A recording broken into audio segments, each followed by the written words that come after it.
All right.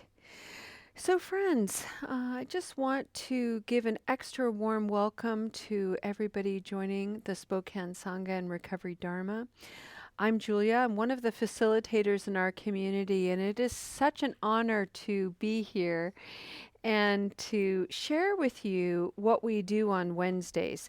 So, Wednesdays are unique practices. We try to take a little bit of a Zen approach, and what we've been doing for several years is reading books written by Zen masters. So, we read Suzuki Roshi, we've read Roshi Joan Halifax, Thich Nhat Hanh, and now we've taken a slight departure from the traditional Zen idea, and we're going to read from the Mahayana practice of Buddhism. And we're going to read the work of an 8th century monk known as Shantideva.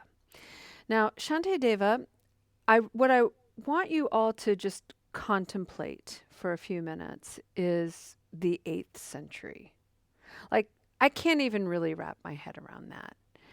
The year 800, the year 812, whatever that is. I mean, what? I don't even know how to contemplate. I can barely tolerate looking at pictures from like the 1860s. Not that I can't tolerate it, but I'm like, wow, that's so old. And then when I think 800, and so in that year, when you think about 800, the year 800, this was a person who was at a university, a Buddhist university. And so that was still 1300 years after the Buddha. So these teachings and this wisdom alive and well, such that a whole university, enormous university in India, was erected for the study and the practice. And really, not only the study and the practice, but to intentionally challenge the Buddhist teachings, because that was something that the Buddha stressed. Don't take my word for it, like test it. Take it for a spiritual drive and see how it works in your life and adjust, make modifications. So what we learned last week was this dude, Shantideva, did just that. And one of the things that he did as a university student is he blew off classes. And he carved his own path. And what he did was he created a roadmap for himself of cultivating virtues and devotions and practices so that he, for himself, could reduce and minimize suffering and hopefully, by extension, to not do any harm to other living beings. And so that's what he wrote about. And that's what we're here to study. And the name of the book that we're using is The Guide to the Bodhisattva's Way of Life. The Guide to the Bodhisattva's Way of Life. There are two terms that I want to bring forward. And the first is the bodhisattva. What is a bodhisattva? So in the traditional and cultural sense, a bodhisattva is an enlightened being, someone who has fully awakened to the causes and conditions of suffering in their life and has died, and in that death journey has chosen to come back, to be reborn in this life, to be a person awake, enlightened, to help others find ways out of suffering. That's the traditional and cultural idea. If you don't believe in you don't have to believe in rebirth. If you don't believe in rebirth, I personally kind of question it. I don't really know what to think about it. So I just sort of suspended a little bit, like, no, I don't know. So my idea, what comes alive for me when I think about a bodhisattva, is the potential in me, the potential in all of us, to be someone who really endeavors and inspires to craft a life where I do as little harm as possible to myself and to all living beings. That's a bodhisattva aspiration. So that's the first term. The second term that's going to appear quite a bit in this text is the word bodhicitta. And bodhicitta refers really to that heart-mind centered practice. And it is the innate inherent qualities within every human being that has been wounded by our circumstances, so that we experience hardship, misery, suffering, but right along beside that is our resilience and our capacity to heal, our capacity to love and to be kind. So that blending of the pain and the healing comes together in this soft, wounded place of the heart called bodhicitta. Alrighty? And that's the place that we are coming from in these practices. We're not in the mind that's like, prove it, show me the evidence, let's be really linear and logical about it. That's there. But the bodhicitta part of it is, how does this make you feel? How does this slow you down so that you can really analyze this and explore it for yourself? That's that heart-led place. So that's what we're going to be working with today. We're only going to read a few of these today, and I'm going to read them very slowly. And then we're going to have a bunch of silence in between and at the end of this practice so we can really, really contemplate it. Right now at Soul Center, just outside of our window, we have, I think it's, oh, it is. It's a leaf blower. So we have an enthusiastic landscaper. Thanks to Michelle. Michelle gave us that phrasing. So we just invite that condition of an enthusiastic landscaper doing their job. And that's just a wonderful condition in which we can try to practice and not get too swept away by the distraction of it all. I'm going to invite the chime to sing, and then we can arrive to a noble posture and practice. Welcome, everyone.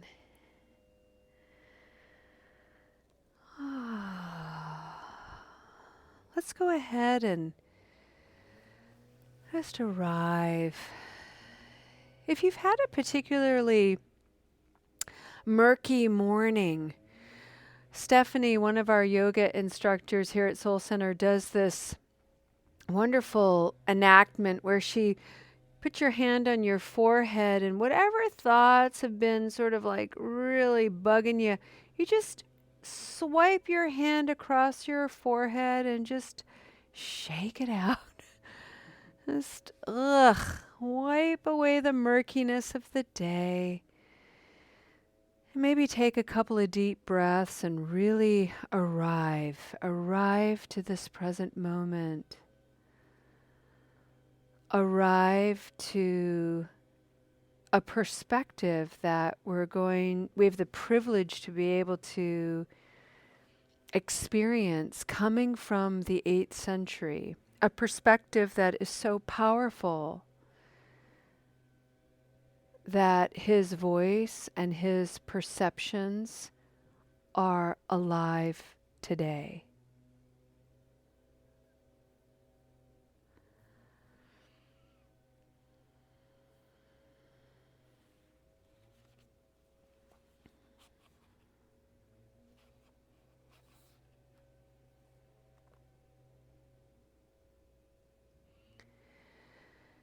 Chapter 1 in the Guide to the Bodhisattva's Way of Life begins in a very traditional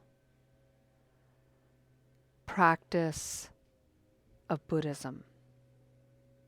And that is to bow to one's teacher.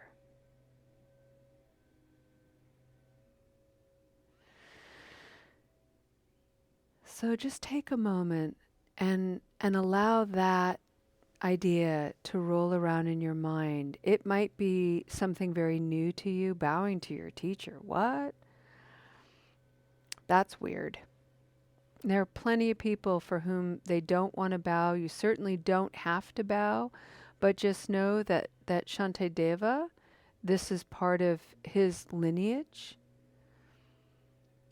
and we bow to our teachers. So the first teaching in chapter 1 as a way to explain and to cultivate bodhicitta, he writes, I prostrate to the enlightened Buddhas endowed with the truth body, and to the bodhisattvas and all other objects of prostration. I will explain briefly, in accordance with the scriptures, how to engage in the condensed practices of the bodhisattva.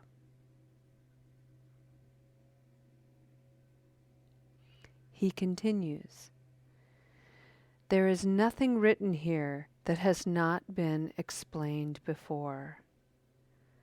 I have no special skills in composition.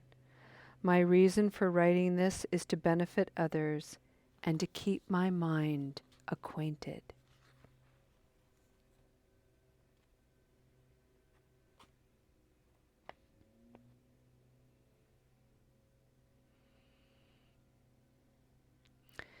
Thus, the strength of my faith and my virtuous realizations might for a while be increased by this, and perhaps others who are as fortunate as I might also find this meaningful to behold.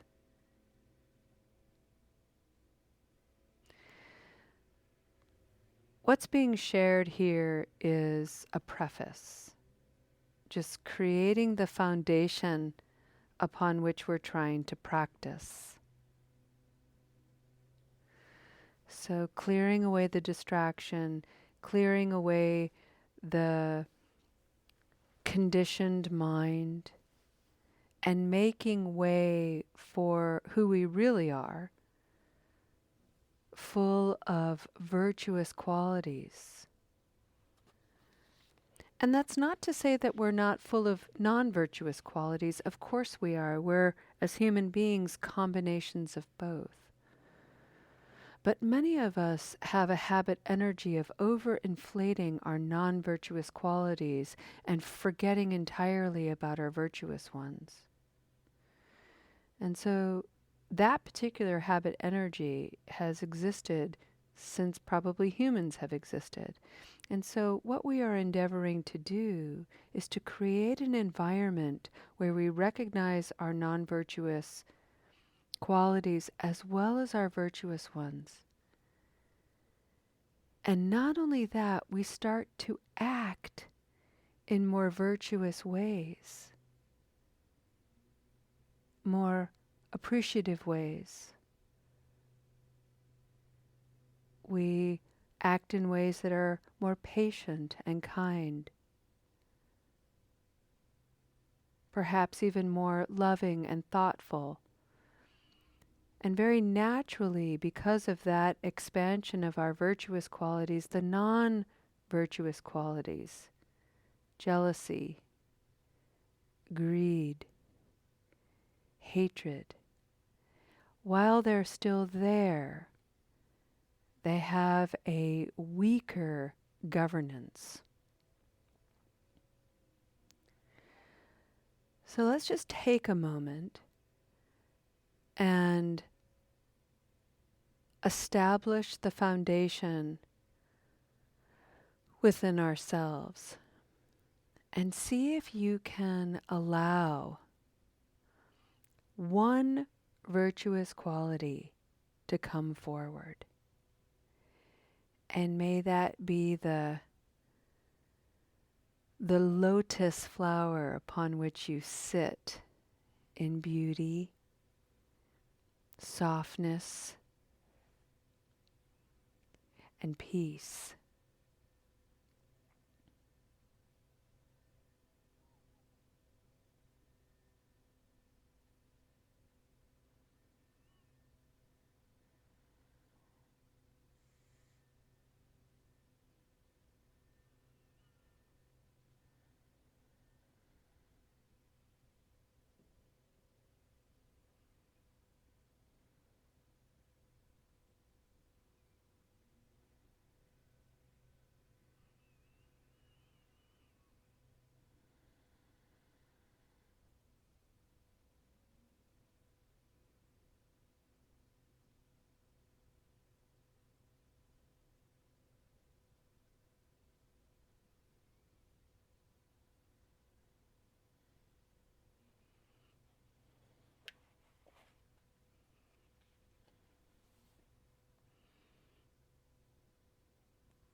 Remember, friends, we are hearing the voice from 1200 years ago.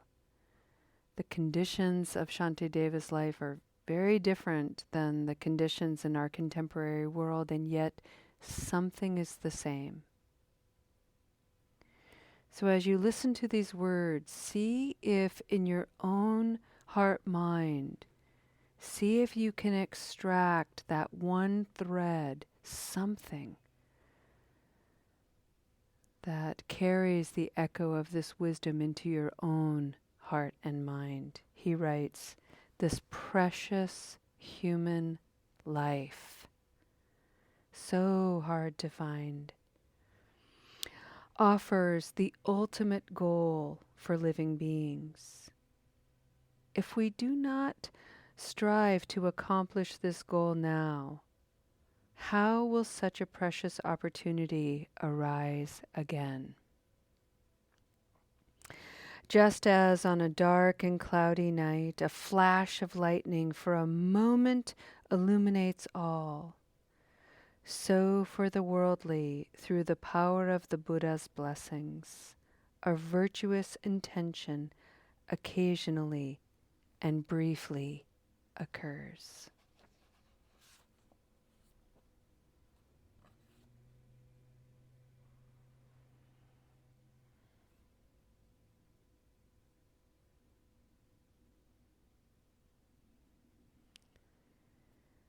Just as on a dark and cloudy night, a flash of lightning for a moment illuminates all, so for the worldly, through the power of the Buddha's blessing, a virtuous intention occasionally and briefly occurs.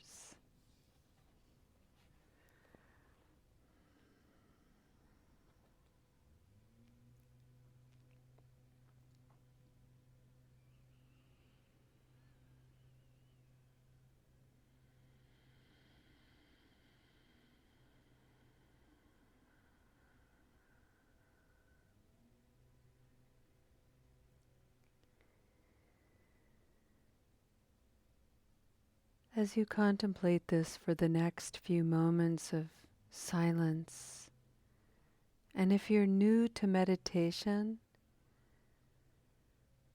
I just encourage you to allow your mind lots of space and freedom to wander in and out. You'll find yourself contemplating perhaps a flash of lightning, and then you might be thinking about your lunch, and you might think about your to-do list,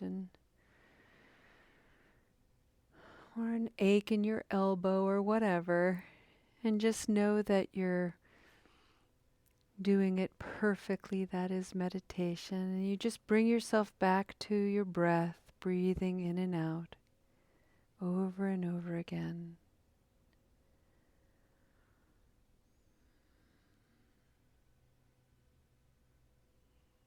The anchor of this practice today is a noble reminder. You have a precious human life.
friends, as we take a step toward the conclusion of this meditation, one of the things that I've learned over the years in my own practice is reference to a precious human life and what that means, and certainly what it's meant to me. And when I first heard it, I remember thinking, precious. And it just felt a little bit too positive, a little bit too sugary, perhaps even. And as I've practiced more and I've really come to deepen my understanding, I realize that the preciousness of being human is that while we have the power and the capacity to make a big mess, I have the power and the capacity to make a really big mess in my life. I also have the power and the capacity to clean up the mess, to repair my life, to heal my life. And then I also have the power to bring that transformation and extend it and be of benefit to others. That is the preciousness of a human life. Is yes, we make all kinds of mistakes and we're flawed and stinky and all of the things. And we're also all of these extraordinary things. We're resilient and tenacious and creative and innovative and generous. And when we're not even looking, we're inspiring and helpful and thoughtful and profoundly caring. And this is all sheltering in the heart of bodhicitta, and it is so very precious.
Let's go ahead and end our practice, and let's dedicate our practice today.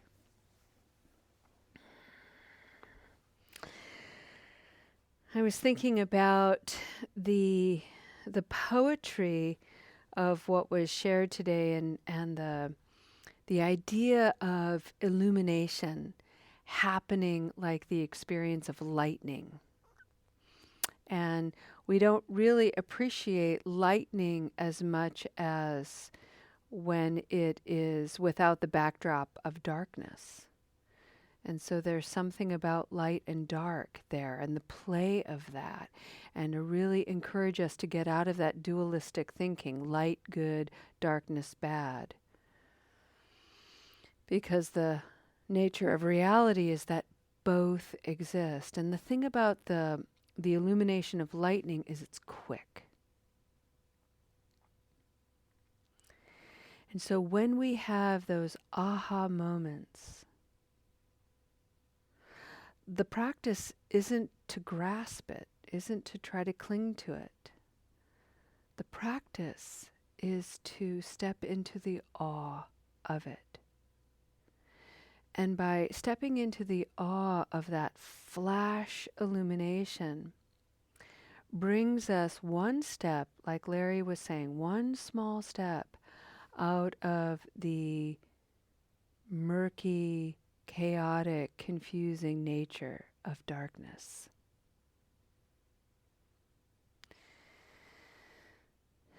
We prioritize this hour so we could hear that poetry, we could have that image in our minds. Today, millions and millions of people do not have access to that imagery or that poetry. And so we bring them into our awareness and into this practice for anyone who's struggling today, for anyone who is in a place of abuse and confusion, neglect or abandonment, anybody who's physically unwell, mentally unwell, spiritually depleted, for anyone who is still stuck in the spirals of habit energy, no matter how it manifests, for anyone who is lonely, seeking connection, believing there's no place to belong. We dedicate the lightning, the flash of this practice. May it ignite the power of luminescence within them. May it warm them, remind them of their own beating heart and the nature of their timeless bodhicitta. Thank you for your beautiful practice, friends. We'll see you next time. Namaste.